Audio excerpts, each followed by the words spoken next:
KMC की तरफ से अभिषेक बनर्जी को मां को नोटिस भेजा गया और लीप्स एंड बाउंड कंपनी को नोटिस भेजा गया एज ए इलीगल कंस्ट्रक्शन। क्या बोलेंगे इस विषय में? देखिए, इलेक्शन के बाद बंगाल में सरकार की परिवर्तन हुई है और अभी जो भी होगा कानूनी तरीके से होगा। अब अभिषेक बनर्जी और जो ओनर है उनके नाम पे ही तो नोटिस जाएगा। मैं तो ओनर नहीं हूँ, तो मेरे नाम पे तो नोटिस नहीं आएगा।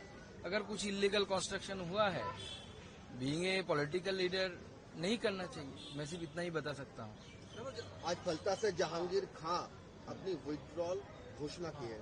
हालांकि उनका नाम ईवीएम में रहेगा, लेकिन अब वो कह रहे हैं कि मुख्यमंत्री शुभेंदु अधिकारी फलता को ऐसे अच्छे पैकेज दिए है डेवलपमेंट करके, मैं हट जाऊँ। पुष्पा झुक गया। देखिए, बहुत सारे लोग पुष्पा बनते हैं, कभी कुछ बनते हैं, लेकिन पुष्पा तो फुश हो गया इस बार। तो ये सारे जो पुष्पा है और उनके जो बॉस है ना, डायमंड में मैं जब जाता था तो हर जो लैंप पोस्ट होता था उसके ऊपर फोटो के साथ लिखा होता था एबी झुकेगा नहीं। तो अब सब झुक रहे हैं, तो एबी का एजेंट भी झुक गया, आगे एबी भी झुकेगा। चिंता मत करिए। यही फलता में 2 साल पहले बुलडोजर चला था। वो बुलडोजर था एक हिंदू डॉक्टर का घर था जो अपना जमीन नहीं देना चाहते थे जहांगीर खान के लोगों को। उस बुलडोजर को लेकर अब तक कुछ नहीं बोला गया। 2 साल में एक एफआईआर भी दर्ज नहीं हुआ और जब तिलजला में बुलडोजर चल रहा है तब ममता बनर्जी को मिर्ची। देखिए, फलता में जहांगीर खान ने अपना एक अलग सा राष्ट्र जैसा बना के रखा था। फलता जो एसीजेड है उसको पूरी तरीके से खत्म कर देना, वहां पे एसीजेड घोषणा किया गया था। सारी कंपनियां बंद हो चुकी है, 2-4 चल रही है। जो भी चल रही है फलता के जहांगीर खान के नाम से, उनके बात से चलना पड़ता था। लोगों को वोट नहीं देने देना, मुसलमान के ऊपर अत्याचार करना, हिंदुओं के ऊपर भी अत्याचार करना, इस तरीके के बहुत अत्याचार उस समय हुए हैं।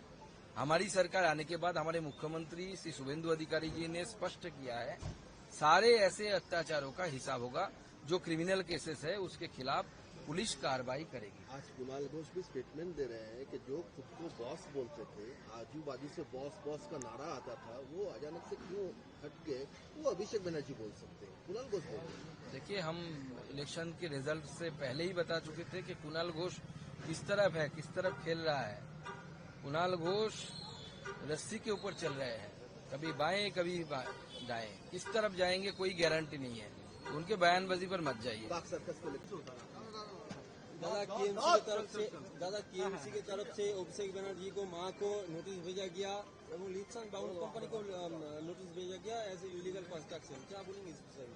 देखिए, इलेक्शन के बाद बंगाल में सरकार की परिवर्तन हुई है और अभी जो भी होगा कानूनी तरीके से होगा।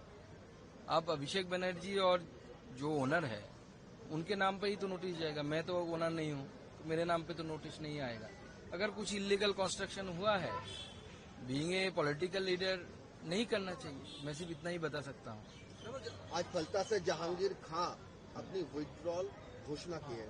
हालांकि उनका नाम ईवीएम में रहेगा, लेकिन अब वो कह रहे हैं कि मुख्यमंत्री शुभेंदु अधिकारी फलता को ऐसे अच्छे पैकेज दिए है डेवलपमेंट करके, मैं हट जाऊँ। पुष्पा झुक गया। देखिए, बहुत सारे लोग पुष्पा बनते हैं, कभी कुछ बनते हैं, लेकिन पुष्पा तो फुश हो गया इस बार। तो ये सारे जो पुष्पा है और उनके जो बॉस है ना, डायमंड में मैं जब जाता था तो हर जो लैंप पोस्ट होता था उसके ऊपर फोटो के साथ लिखा होता था एबी झुकेगा नहीं। तो अब सब झुक रहे हैं, तो एबी का एजेंट भी झुक गया, आगे एबी भी झुकेगा। चिंता मत करिए। यही फलता में 2 साल पहले बुलडोजर चला था। वो बुलडोजर था एक हिंदू डॉक्टर का घर था जो अपना जमीन नहीं देना चाहते थे जहांगीर खान के लोगों को। उस बुलडोजर को लेकर अब तक कुछ नहीं बोला गया। 2 साल में एक एफआईआर भी दर्ज नहीं हुआ और जब तिलजला में बुलडोजर चल रहा है तब ममता बनर्जी को मिर्ची। देखिए, फलता में जहांगीर खान ने अपना एक अलग सा राष्ट्र जैसा बना के रखा था। फलता जो एसीजेड है उसको पूरी तरीके से खत्म कर देना, वहां पे एसीजेड घोषणा किया गया था। सारी कंपनियां बंद हो चुकी है, 2-4 चल रही है। जो भी चल रही है फलता के जहांगीर खान के नाम से, उनके बात से चलना पड़ता था। लोगों को वोट नहीं देने देना, मुसलमान के ऊपर अत्याचार करना, हिंदुओं के ऊपर भी अत्याचार करना, इस तरीके के बहुत अत्याचार उस समय हुए हैं। हमारी सरकार आने के बाद हमारे मुख्यमंत्री श्री शुभेंदु अधिकारी जी ने स्पष्ट किया है, सारे ऐसे अत्याचारों का हिसाब होगा। जो क्रिमिनल केसेस है उसके खिलाफ पुलिस कार्रवाई करेगी। आज कुणाल घोष भी स्टेटमेंट दे रहे हैं कि जो खुद को बॉस बोलते थे, आजू बाजू से बॉस बॉस का नारा आता था, वो अचानक से क्यों हट गए, वो अभिषेक बनर्जी बोल सकते हैं, कुणाल घोष बोल रहे हैं। देखिए, हम इलेक्शन के रिजल्ट से पहले ही बता चुके थे कि कुणाल घोष किस तरफ है, किस तरफ खेल रहा है। कुणाल घोष रस्सी के ऊपर चल रहे हैं, कभी बाएं कभी दाएं, किस तरफ जाएंगे कोई गारंटी नहीं है। उनके बयानबाजी पर मत जाइए। बाग सर्कस को लेकर